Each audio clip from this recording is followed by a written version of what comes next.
त्या 2-3 दिवसाच्या विलंबामध्ये आता सोमवारी मला वाटतं आपल्या माहितीनुसारच आपल्याकडून जे चॅनलवर चाललं आहे की भाजपचे पक्षश्रेष्ठी कोणी पाठवणार आहेत, निरीक्षक पाठवणार आहेत आणि गटनेत्याची निवड होणार आहे. शिंदे साहेब आपला निर्णय काय घेतात, का ते दरेगावला गेले, त्यांची तब्येत ठीक नाही का, की त्यांना वेगळा निर्णय घ्यायचा काही, असं समजण्याचं काहीच कारण नाही. शिंदे साहेबांनी सत्ता सोडताना सुद्धा त्या दिलेरपणानं, त्या कॉन्फिडन्सने ती सत्ता सोडलेली आहे. काही लोकांना त्यांचा चेहरा पडलेला दिसतो. आम्ही लाचारासारखं नाटकं करणारी लोक नाही आहेत. पोटात एक आणि ओठात एक आणणारी ही अवलाद नाही. आमच्या जे चेहऱ्यावर असेल तेच आमच्या मनात असतं आणि आम्ही नाराजी जरी असली तर आम्ही उघडपणे जाहीर करू. लाचारीमध्ये गेली 2.5 वर्षाची पूर्वीची ज्यांनी घालवलेली त्यांना आता मुजरा करण्याशिवाय उपाय नाही. म्हणून कधी ते कुणाची तारीफ करतात, कुणावर टीका करतात. त्या टीकेला करण्याला सुद्धा काही अर्थ नाही. यांनी आता टीकेशिवाय यांच्याकडे दुसरा उद्योग राहिलेला नाही. म्हणून तुम्हाला स्पष्टपणे सांगतो, शिंदे साहेबांनी आपली भूमिका स्पष्ट केलेली आहे. शिंदे साहेबांनी सांगितलंय की तुम्हाला जो निर्णय घ्यायचा तो घ्या. मी शिवसेनेचा पक्षप्रमुख म्हणून, मुख्य नेता म्हणून माझी त्याला संमती असेल. आम्ही तुमच्याबरोबर आहोत. महायुतीमध्ये कोणत्याही प्रकारचा खोडा किंवा महायुतीमध्ये कोणत्याही प्रकारचा ताणतणाव नाही. संजय राऊतांनी आज असं म्हटलंय की एकनाथ शिंदे यांचं मानसिक संतुलन बिघडलंय, त्यांच्या आरोग्यावरती परिणाम झालाय, त्यामुळे त्यांच्या सहकाऱ्यांनी त्यांच्यावरती चांगले उपचार करावेत अशा पद्धतीची टीका केली. मानसिक संतुलन कुणाचं बिघडलंय हे विधानसभेच्या निकालानंतर कळालेलं आहे. जे ऊर बडून सांगत होते की आमची सत्ता येणार 160 170, पूर्ण 60 सुद्धा गाठू शकले नाही. 160 तर वेगळीच बाब आहे. म्हणून यांचं मानसिक संतुलन तर यांचं बिघडलेलं आहे. म्हणून तर यांचे जे काही इतर नेते आहेत ते त्याच्यावर एक शब्दही बोलत नाही. त्यांना त्यांची चूक कळालेली.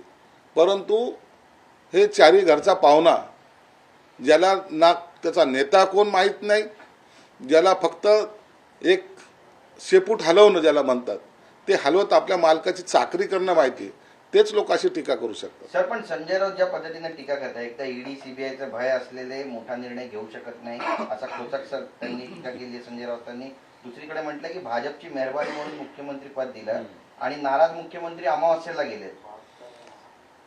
भाजपने ते पद का दिलं, कशामुळं दिलं त्याची कल्पना त्यांनाही आहे. भाजपच्या दारामध्ये जाऊन तिथून किती वेळा वापस आली याची कल्पना सुद्धा संजय राऊतला आहे.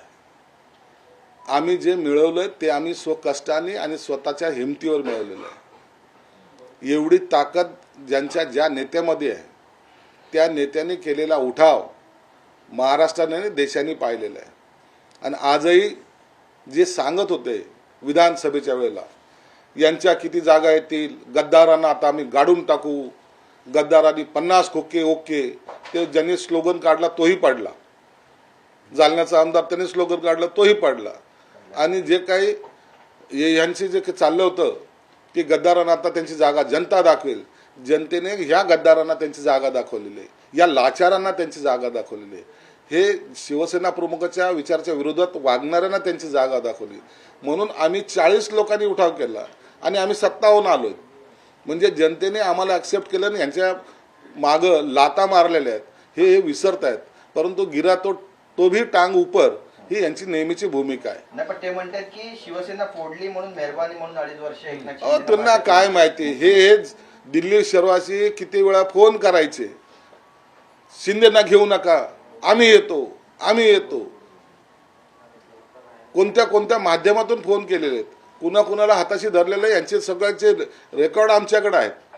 म्हणून हे लाचार नंतर इतके पळत होते. परंतु यांना जेव्हा नाही म्हणून सांगितलं त्या टायमाला यांची पोपटासारखी पोपटपंची सुरू झालेली.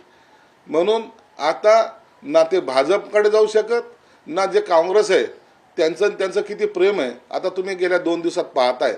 म्हणून घरकाना घाटका ही यांची स्थिती झालेली आहे. शरद पवार साहेब यामध्ये जी भूमिका घेत आहेत त्यानुसार असं वाटतंय की आता उबाटाचं कार्यकाल किंवा त्यांचं सर्व लाईफ आता या ठिकाणी संपलेलं आहे. त्यामध्ये मोदी शहाचे लाडके भाऊ आता राहिलेले नाहीयेत असं पण म्हणतात. ज्या पद्धतीनं टीका टिप्पणी होते, केवळ मुख्यमंत्री पदाचा चेहरा जाहीर होत नाहीये यासाठी विरोधकांच्या हाती आयतं कोणी सापडलं म्हणा. त्यांचे किती लाडके भाऊ आहेत की नाही त्याला तुम्हाला करायचं काय? अहो ते एकनाथ शिंदे आहेत, ते तुमच्यासारखे लाचार थोडी आहेत.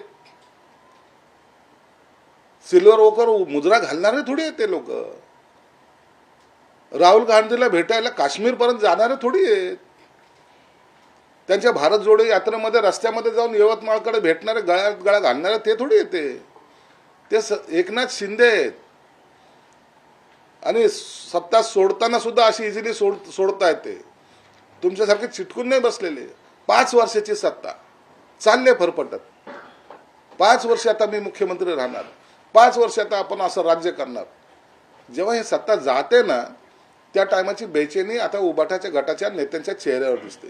एकही नेता बोलत नाही. एकही नेता बोलतोय कोण? हे भाडेकरू. म्हणून यांच्या स्टेटमेंटला आम्ही जास्त महत्व देत नाही.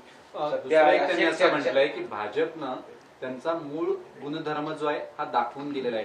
ते नागासारखे आहेत. एकनाथ शिंदेच्या बाबतीतही ते तसेच वागतायत. कशाला तुम्ही त्यांना विनवण्या करायला जाताय? कशाला आजही म्हणता की आम्हाला तुमच्या बरोबर घ्या म्हणताय?